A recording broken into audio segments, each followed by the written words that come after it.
Have you ever noticed that people who constantly talk about money usually don't have much of it? Everything is, I need more money, or I need a raise, I need overtime, I need a bigger paycheck, I need another stream of income. And I used to think exactly like that. I thought the answer to every financial problem was more cash. Then one day I realized something that completely changed the way that I think about money. Rich people don't spend their lives chasing cash, they spend their lives chasing ownership.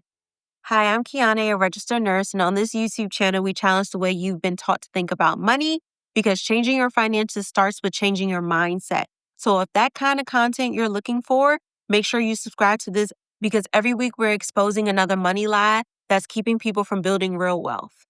Let me ask you something. If I gave you two choices right now, would you rather have $100,000 sitting in your bank account or own something that paid you $100,000 every single year?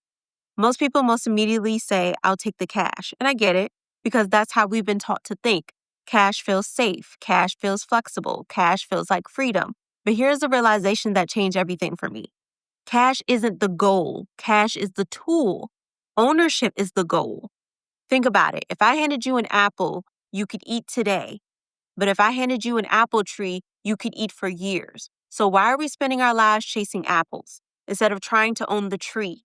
That's exactly what most people do with money. They chase paychecks instead of chasing the things that creates paychecks. When I first became a nurse, I honestly thought making more money would solve everything. I would pick up another shift, work overtime, take another contract, make another $1,000. And don't get me wrong, making more money matters. You can't invest money you don't have. But eventually I realized something. Every solution I had involved me working more. And that's when it hit me. If I got sick, the money stopped. If I took a vacation, the money stopped. If I wanted time off, the money stopped.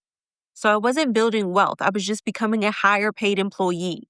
Then I bought my first house at 22 and something clicked. For the first time, I owned something that had the potential to grow while I was sleeping, while I was working, while I was on vacation. That was actually the first time I realized, okay, maybe I've been chasing the wrong thing this whole time. Maybe the goal isn't more income. Maybe the goal is ownership. And if you've been enjoying this video so far, do me a favor and hit the like button. It tells YouTube this is the kind of content people want to see. And it helps me make more videos that challenge the way you think about money. And once I saw that, I couldn't unsee it because then I started noticing something. The wealthiest people I knew weren't obsessed with cash. They were obsessed with assets, businesses, real estate, stocks, royalties, things that had the potential to keep producing long after they stopped working. Meanwhile, everyone else was asking, how can I make another $1,000? While the rich were asking, how can I own another asset? Here's what finally clicked for me. Poor people chase income. Wealthy people chase ownership. Income pays your bills. Ownership builds your future. And once I understood that, I stopped asking, how can I make more money? And I started asking, how can I own more assets? That one question has made a bigger impact on my financial life than any raise could ever do. Because I don't think wealth is measured by how much money flows through your hands.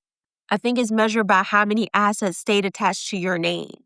So now I'm curious, when you get paid, what's the first thing you think about buying? Or have you started thinking about ownership first? Let me know in the comments because I read every single one and your comments usually inspire my next videos. And if today's video changed the way you think about money, make sure you subscribe. Every week we're exposing another money lie that's keeping people from building real wealth. And before you leave, watch this next video on why rich people love debt.